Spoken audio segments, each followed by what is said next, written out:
Graça e paz, irmãos. Então estamos agora com as nossas lições bíblicas, a primeira lição do terceiro trimestre desse ano de 2020. Temos a revista Os Princípios Divinos em Tempos de Crise. É uma revista já antiga, mas que ela tem retornado e o tema é bem atual. O comentarista é o saudoso pastor Eurico Bergsten, né? Ele comentou ainda na década de 90 esta lição, mas o tema ele permanece super atual. Ele foi o maior comentarista da CPAD, no total acho que de 35 ao todo os comentários que ele fez. Então nós estamos seguindo então o nosso projeto EBD10, tentar então em torno de 10 minutos repassar a nossa lição. O texto áureo nos diz que está em Tiago 5,16: confessai as vossas culpas uns aos outros e orai. Orai uns pelos outros para que sareis. A oração feita por um justo pode muito em seus efeitos. Dando uma ênfase já desde a saída na oração. Os princípios divinos em tempos de crise. Nós já temos o link aqui, já temos o despertar que é a oração. E a verdade prática é que o crente dedicado à oração pode ser muita influência. E não é influência terrena como a gente tem buscado ou tem falado. O ser humano em si tem buscado a influência terrena, mas a influência na terra, nos céus, né, e contra os poderes malignos. O objetivo geral desta lição é conscientizar o aluno, né, sobre a necessidade do estudo da palavra, sobretudo orar, né, em busca de um despertamento proveniente da parte de Deus, nesses dias de tanta dificuldade, de tanto trabalho. Os objetivos da lição, então, o primeiro objetivo específico dele é apresentar os motivos que levaram Daniel a ser despertado à oração, pontuar a resposta divina às orações de Daniel e destacar o resultado do despertamento proveniente de Deus. Logo na introdução, o que a gente pode observar? Que os crentes brilham como a luz, lá está em Mateus 5,15. E este brilho, esse destaque, essa visibilidade não é uma visibilidade terrena tão somente, mas ela é esse resplendor do cristão é através da oração. Assim ele era Daniel, assim foi Daniel. Ele foi um jovem destacado porque tinha uma vida de oração, uma vida de consagração. E já lá no ano 606 a.C., como ele foi levado cativo, ele era muito jovem, né? Mas mesmo assim, com uma vida separada, consagrada e de constante oração, ele já tinha um privilégio, já tinha um status diferenciado, ele já tinha um lugar diferenciado e com um conceito alto na Babilônia, porque era um jovem, acima de tudo, consagrado e dedicado à oração.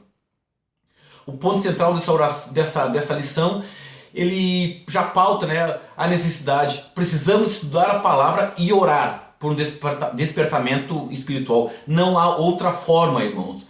Não é simplesmente gestos, palavras persuasivas. Não. Todo despertamento espiritual houve por motivo da consequência do estudo da palavra e da oração. Já no tópico 1, Daniel ele foi despertado para orar. Já lendo lá no profeta Jeremias em 29:10, observa que nos 70 anos de cativeiro já estava por findar. Só que assim, já estava terminando esse tempo de cativeiro, mas não era possível ver sinal nenhum. Mas mesmo assim, o que acontece nessa situação? Ainda que não pudesse notar alguma diferença, mas já sabia que o cativeiro já estaria terminando. Então assim Daniel ele começou a orar, começou a jejuar, se cobriu de pano de saco cinza, em sinal de profunda tristeza, e orou. Mas lá em Daniel 9, do 1 ao 3, fala que ele orou com perseverança. Daniel ele viveu uma vida consagrada a Deus, uma vida separada. Nós vemos muito bem pela questão das suas atitudes, dos seus atos, que diferenciava dos caldeus, e mesmo ele estando lá no privilégio, vivendo junto aos poderosos, ele teve a sua vida como se estivesse na sua terra, como se estivesse servindo com liberdade a Deus antes do cativeiro. A Bíblia registra que muitos homens e mulheres de oração, né, e as consequências dessa vida consagrada, né, dessa vida, a consequência desse ofício na vida de cada um. E Daniel ele não se misturou ao paganismo. Ele vivia conforme a consciência dele e sempre no temor de Deus. Ele era considerado um exemplo e um modelo para os crentes no dia de hoje. Ele era um exemplo e ele permanece sendo um exemplo. Mesmo um mundo turbado, um mundo cheio de ofertas, mesmo que tenha que andar por repartições em diversos locais onde o paganismo, onde a idolatria prevalece, ele permanece. Daniel permanecia na presença, assim como nós devemos permanecer na presença de Deus. A estatura espiritual de Daniel, ele capacitava ele a enfrentar os verdadeiros combates, e todos eles em oração. Muitos crentes não conseguem servir a Deus sem a ajuda decisiva da oração. Nós não conseguimos servir a Deus sem a ajuda da oração.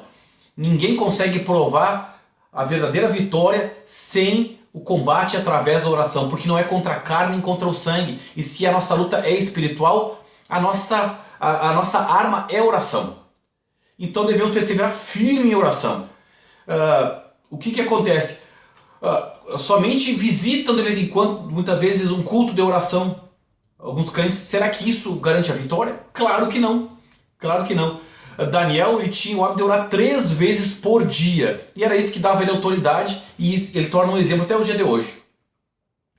Nós vemos que, coincidindo com esse período de oração de Daniel, diversas profundas mudanças estavam acontecendo naquele momento. O reino da Babilônia, ele estava em guerra com os medo-persas.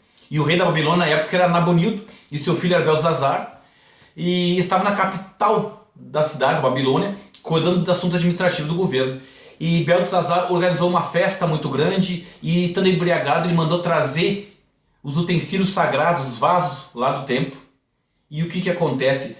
Diante dessa afronta a Deus, diante dessa afronta, foi onde o Beltesazar, o rei, ele viu aquela visão dos dedos de uma mão de um homem que escrevia na parede, de frente ao castiçal, e que dizia Mene, Mene, Tekel, Farsim, que significava: pesado foste e achado em falta, e dividido foi o teu reino, e dá aos medo-persas. Nesse dia, nessa visão, terminou a festa, terminou a alegria, ele ficou apavorado. Daniel veio a interpretar esta visão, e nesta mesma noite, os seus inimigos invadiram e tomaram o reino, tomaram o poder, e caiu Babilônia. Assim, desse tópico, podemos ver que tudo aconteceu na vida de Daniel foi resultado de uma vida consagrada a Deus, uma vida de oração. E nada, irmãos, nenhuma vitória acontece na minha e tua vida se não for através da oração. A resposta às orações de Daniel veio orado. E ele se lembrava da promessa de Deus. E com a queda dos babilônicos, com a queda deste império, dá o início ao reinado de Ciro. E as coisas evoluíram, então, com muita rapidez, deixando todos ali surpreendidos e admirados com o que estava acontecendo. Um povo que estava cativo, um povo que era escravizado, agora está havendo uma nova esperança. A Bíblia relata o que realmente aconteceu no primeiro ano de Ciro, para que se cumprisse a palavra do Senhor pela boca de Jeremias, né? Despertou o Senhor o espírito de Ciro, rei da Pérsia, o qual fez passar pregando por todo o reino, como também por escrito, dizendo: assim diz Ciro, rei da Pérsia, o Senhor Deus dos céus me deu todos os reinos da terra, e ele mesmo me encarregou de lhe edificar uma casa em Jerusalém, que é em Judá, que há entre vós, quem há entre vós, de todo o seu povo, seja Deus com ele, e suba a Jerusalém, que é em Judá, e edifique a casa do Senhor Deus de Israel. Ele é o Deus que habita em Jerusalém.